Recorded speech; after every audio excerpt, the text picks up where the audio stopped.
Video editing series day 4 sticker text ఇవి ఏది open చేసినా ఈ 5 ఓపెన్ అవుతాయి.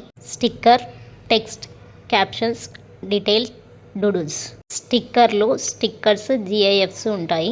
టెక్స్ట్లో కీబోర్డ్ ఉంటుంది, కలర్స్ ఉంటుంది. కలర్స్లో border, shadow, globe, label, opacity ఉంటుంది. నెక్స్ట్ ఫాంట్స్ ఉంటాయి. ఈ క్యాప్షన్స్ యూజ్ చేసుకోవాలంటే డబ్బులు కట్టాలి. ఇంగ్లీష్లో మాట్లాడే వీడియోస్కి పర్ఫెక్ట్ ఇంగ్లీష్ క్యాప్షన్స్ వస్తాయి. తెలుగులో మాట్లాడే వీడియోస్కి క్యాప్షన్స్ వస్తాయి, బట్ అన్ని తప్పులే వస్తాయి. కాబట్టి లైట్ తీసుకోండి. నెక్స్ట్ డీటెయిల్ వీడియోలో బ్లర్ చేయడానికి ఇది యూజ్ చేయొచ్చు. మ్యాగ్నిఫైయర్ వీడియో కానీ ఫోటో కానీ టెక్స్ట్ కానీ హైలైట్ చేయడానికి ఇది యూజ్ చేయొచ్చు. నెక్స్ట్ డూడుల్ మనకు నచ్చినది సెలెక్ట్ చేసుకొని మన ఫింగర్స్తో డ్రా చేయొచ్చు. ఎఫెక్ట్, ఫిల్టర్ ఈ రెండిట్లో ఏది ఓపెన్ చేసినా ఈ 4 ఓపెన్ అవుతాయి.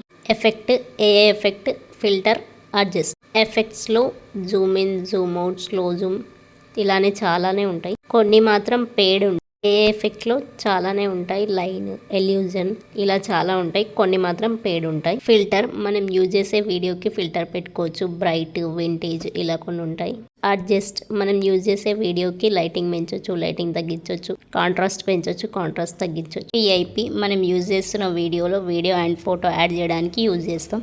డ్యూరేషన్, స్పీడ్ రెండు ఒకటే. మనం యూజ్ చేస్తున్న వీడియోని అడ్జస్ట్ చేసుకోవచ్చు. 10 మినిట్స్కైనా 10 సెకండ్స్కైనా. స్ప్లిట్ మనం ఒక వీడియోని 2 వీడియోస్గా కట్ చేయడానికి ఇది యూజ్ చేస్తాం. డిలీట్ మనం ఒక వీడియోని డిలీట్ చేయడానికి ఇది యూజ్ చేస్తాం. వాల్యూమ్ మనం వాల్యూమ్ పెంచుకోవడానికి తక్కువ చేసుకోవడానికి యూజ్ చేస్తాం.